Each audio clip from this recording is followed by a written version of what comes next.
Bonjour et bienvenue, voici notre tour d'horizon économique, géopolitique et boursier. Nous sommes le lundi 28 janvier pour comprendre comment tourne la planète finance. C'est sur la bourse au quotidien et nulle part ailleurs. Et l'épisode du jour s'intitulera « Oh oh oh, je vois la grosse seringue qui dépasse !» Oui, la grosse seringue monétaire de Mario Draghi. Il a évoqué jeudi lors de sa conférence de presse le TLTRO, prêt très long terme qu'on injecte one shot dans le système bancaire pour faire face soit à une crise de liquidité, soit face à un ralentissement de l'activité que l'on souhaite endiguer. Un instrument qualifié d'efficace et qui a déjà fait ses preuves. Alors, il n'en fallait pas moins pour enflammer les imaginations. Et d'ores et déjà, on se demande quand la grosse seringue qui dépasse de la poche du veston de Mario Draghi, quand est-ce que cette grosse seringue va être mise en action? Car M. Draghi quittera ses fonctions en octobre prochain. Autrement dit, il va certainement la dégainer avant octobre. Mais au mois de mai, il y a les élections européennes, avec le risque que l'euroscepticisme fasse une poussée et que cela mine un petit peu le moral. Alors, stratégiquement, ça serait mieux d'attendre les élections européennes pour faire la grosse injection. Donc ça nous laisse finalement juin, juillet, août, septembre. Ah oui, mais septembre, ça sera trop tard si on est déjà à 2 mois de ralentissement, voire de récession. Le mois d'août, qui va en profiter? Tout le monde est en vacances.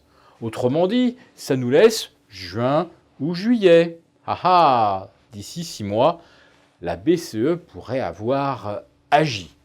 Alors, on y a cru assez fort vendredi, en tout cas assez fort pour pousser le CAC 40 au-delà des 4925, un seuil qu'il ne parvient pas à tenir aujourd'hui. Enfin, la séance n'est pas terminée, ne soyons pas trop pessimistes, il y a encore des chances de finir au-dessus des 4009. Le prochain objectif, eh bien lui, se situe aux alentours de 5043. C'est un ancien gap qu'on essaiera de combler. Cet objectif des 5040 est assez cohérent par rapport à un objectif qu'on peut également anticiper sur l'Eurostoxx 50, un ex-support devenu résistance aux alentours des 3230. On est actuellement aux alentours de 3150. Donc il y a encore 2% à gagner sur l'Eurostoxx pour aller chercher l'objectif. Donc allez, par une règle de 3 assez simple, ça nous mettrait effectivement le CAC 40 aux alentours de 5020, 5040. Est-ce que c'est le genre d'écart que l'on peut jouer quand on fait du swing trading, c'est-à-dire qu'on joue des mouvements moyen terme? Évidemment non. On ne va pas dépenser de l'argent, s'exposer pour gagner 2 ou 2,5% au mieux. Et puis, aux États-Unis, on est peut-être arrivé maintenant sur des niveaux de résistance importants. Au-delà de 7100 sur le Nasdaq, au-delà de 2670 sur le S&P 500, ça risque de commencer à coincer. Bon, et la référence la plus évidente, le Dow Jones, qui lui pourrait retracer les 25 000. C'est facile, on est aujourd'hui aux alentours de 24 800. Donc pas beaucoup de marge de hausse à Wall Street. Tout ce qu'on peut espérer éventuellement, c'est que ça tienne là-bas, le temps que nous puissions aller chercher nos objectifs. L'autre véritable driver de la tendance, ça pourrait être le pétrole. Et là, ça nous renvoie à des considérations géopolitiques, géostratégiques. Et là, bien sûr, tout le monde pense au Venezuela.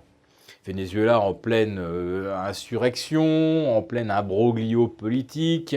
Il y a un président, alors légitimement élu, mais alors que la moitié du corps électoral s'était abstenu de façon délibérée.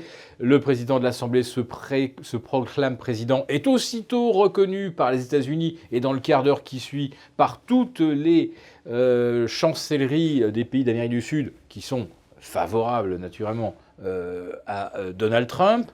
Alors, qu'est-ce que ça veut dire donc une éventuelle insurrection au Venezuela, alors dans le pire des cas, évidemment, ça peut être des morts, ou alors une transition démocratique. Ça sera une démocratie probablement très, très à droite. Mais enfin, il y a beaucoup de gens au Venezuela qui aujourd'hui ne mangent plus à leur faim, il n'y a plus de médicaments, donc il faudrait évidemment que la situation change. Alors elle changerait de quelle façon? Eh bien, il faudrait d'abord remettre en état toutes les installations pétrolières vénézuéliennes qui n'ont plus aujourd'hui les moyens d'être entretenues. Un, parce qu'il manque de l'argent. Deux, parce qu'il y a embargo aussi sur le matériel à destination du Venezuela. Donc remettre en marche l'outil de production vénézuélien, ça risque de prendre du temps, au moins 2 ou 3 ans. Et ensuite, eh bien, le Venezuela n'exporte pas directement son pétrole, figurez-vous. Et non, elle l'envoie vers les raffineries américaines qui lui renvoient du pétrole raffiné.